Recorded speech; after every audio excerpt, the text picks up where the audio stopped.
मित्रांनो, जाळे फेकताना ते अगोदर एका विशिष्ट पद्धतीने पकडावे लागते। त्या पकडण्याच्या पद्धतीला कोपरी करणे असे म्हणतात, जे तुम्ही माझ्या या आधीच्या व्हिडिओमध्ये बरेच वेळा पाहिलेले असेल।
पहिल्याच जाळ्यात आम्हाला बऱ्यापैकी मासे आले होते।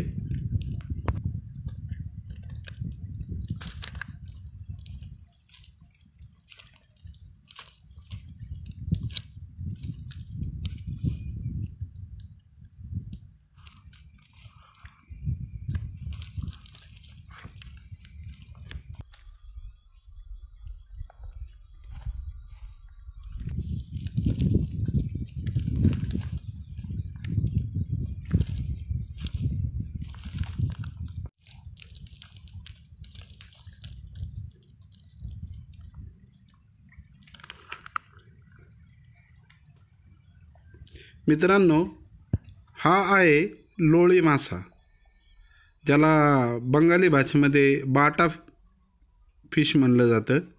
बऱ्याच वेळा लोक याला कवडस म्हणून सुद्धा फसतात।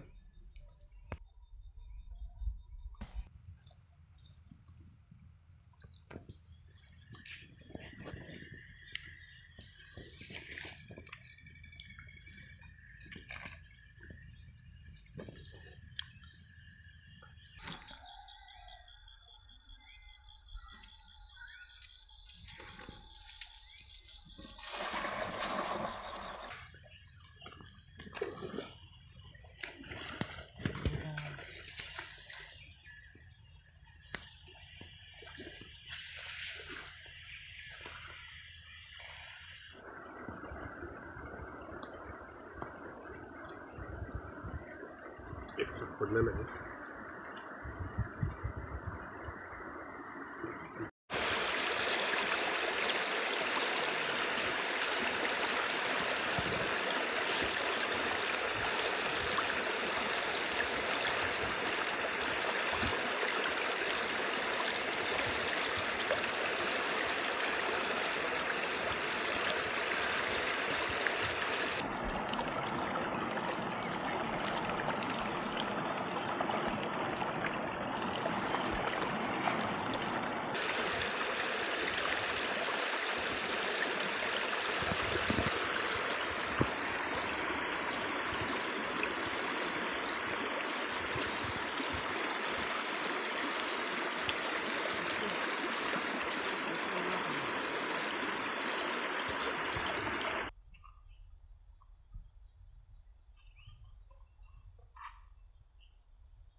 मित्रांनो, या जाळ्यांमध्ये आलेले मासे आपण समोरच्या बाजूला जे आपले मित्र आहेत त्यांच्याकडेच दिले होते, त्यामुळे या जाळ्यांची मासे पकडल्याची शूटिंग आपण केली नाही।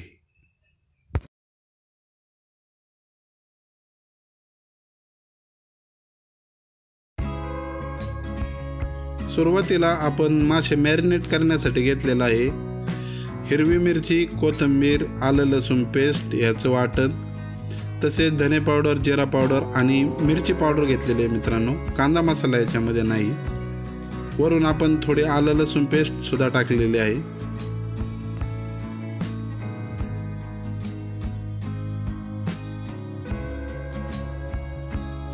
वरून मीठ टाकल्याच्या नंतर आपण हे सर्व मसाले एकत्रित कालून घेतले। पण आपल्याला यामध्ये तिखटपणा थोडा कमी जाणवत होता, त्यासाठी आपण परत याच्यामध्ये थोडी मिरची पावडर आणि कांदा मसाला घेतला.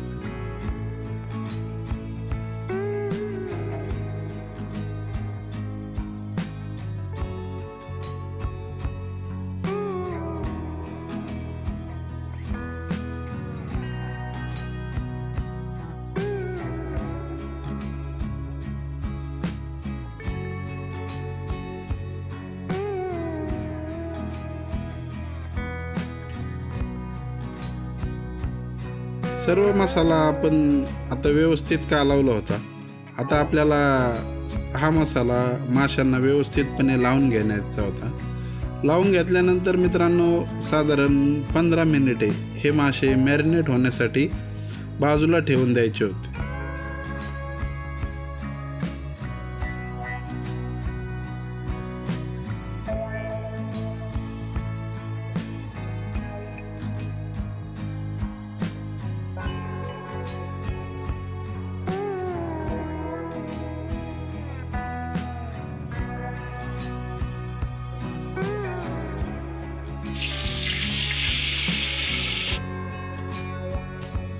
एकदा पातेल्यामध्ये तेल गरम झाले की आपल्याला त्यामध्ये घरचं वाटण घालून ते व्यवस्थित परतून घ्यायचे आहे आणि त्यानंतर आपल्याला त्यामध्ये आपले मॅरिनेट केलेले मासे टाकायचे आहेत. मित्रांनो, हे मासे व्यवस्थित परतून घेतले की आपल्याला त्यामध्ये गरजेपुरते पाणी घालायचे आहे.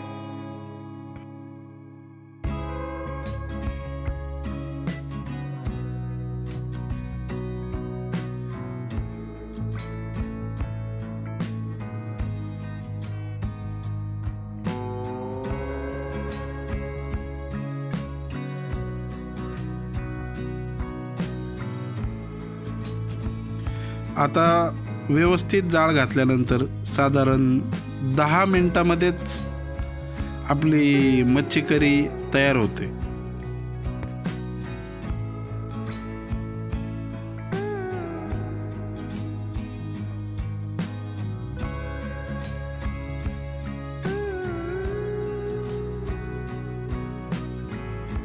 आणि अशा पद्धतीने तयार झाली आपली भन्नाट अशी मच्छी करी.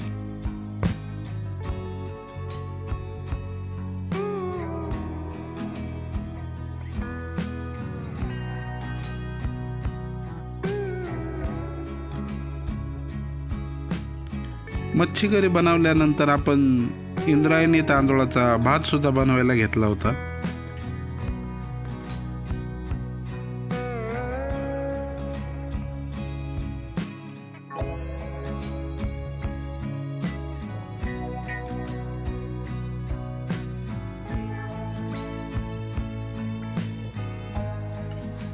थोड्याच वेळात आपला भात सुद्धा तयार झाला.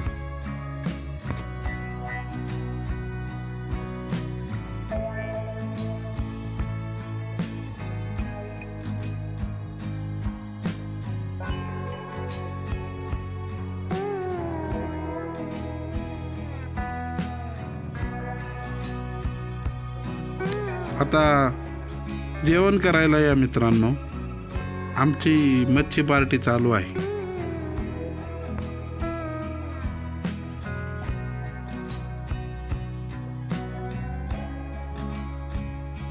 नमस्कार मित्रांनो, मी संतोष आणि तुम्ही पाहताय फिशिंग माय पॅशन. जर आजचा व्हिडिओ तुम्हाला आवडला असेल आणि तुम्ही माझ्या चॅनलवर नवीन असाल तर चॅनल नक्की सबस्क्राईब करा आणि लाईक सुद्धा करा. धन्यवाद.